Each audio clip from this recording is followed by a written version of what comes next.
My work in education really centers around the fact that I'm a professor. So I teach undergraduate students, I teach graduate students, but I also advise them in research. So I'm interested in learning what engages students in their education. In the second or third year of my PhD, I was offered a sessional position at another university in the city in which I was studying. And it was around the same time that I sort of fell into improv. And so the two kind of happened together. So I engage students in their learning in much the same way that I engage audience members when I perform on stage. I plan everything. I plan lectures and I plan research and I write grants and all of that. And improv forces me to let go of the planning. It's a very nice balance to my personality. This is absolutely my passion, and so when you're that driven and you're that motivated about something, it doesn't seem like work. I guess it's 18 years ago now. I started actually as an educational assistant. So then I went forward with Teachers College and then came back to the Wellington Catholic District School Board and knew that I loved working with students with special needs. And from there, I was then offered a position at St. John Bosco. Having the opportunity to work with students who, for whatever the reason might be, the regular high school setting didn't work for them, gives those students the opportunity to shine and to show their learning in a setting that best meets their needs. I am one of many young administrators within the board. I really value that opportunity to provide the girls in my school with a role model that they can see themselves in. My husband always says, you're so lucky to have a profession that you really feel is a vocation as opposed to a job. So I've been involved in martial arts for the past 20 years. I am a 4th degree black belt. Actually, I started helping my two boys. It's actually their business. We actually took martial arts together.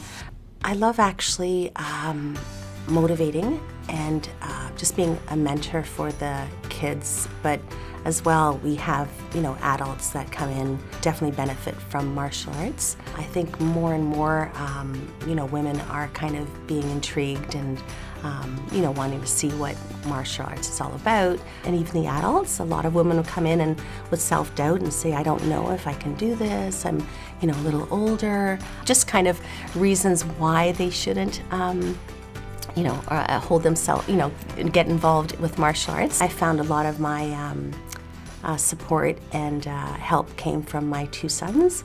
So doing that together, as a family really gave me that fire to kind of, so we kind of helped each other out that way. Dance is it's been such an important part of my life since I can remember. There's something about it that gives you the freedom to communicate in a way that you don't have to use words. Dance has always been there when you're feeling upset or sad or happy. It's a completely non-competitive studio based on the dance as an art form, and the children, you can see them flourish in that kind of an environment. You can see when they walk in, they're sullen, they're feeling sad, it's been a hard day for them, and by the end of our dance class, they're floating on air. There's something about it. It's just a release the tension of their day-to-day life, and it's a place for them to escape. They're so inspiring to watch. I'll teach an exercise and then I'll sit back and I'll just watch how they've digested the information. They've taught me patience, they've taught me how to be silly, how to have fun, how to be in the moment. What this program is it's a program designed for people over 55 or adults with disabilities. So we would have a volunteer that would come into a person's home for a period of 12 weeks to maintain that person's functional fitness or that ability to stay within their home. 1 in 3 seniors will have a fall every single year. And if we can avoid doing those things that are putting us at risk, then chances are that we can minimize those risk of falls. Everybody should know that frailty is not inevitable. You can be frail, but you can transition to a state of being fit. My biggest obstacle is getting rid of those voices in my own head, thinking about that I'm not good enough or that I can't do that. And I think that is one of the struggles that I have even with the clients that I work with, is trying to change their mindset.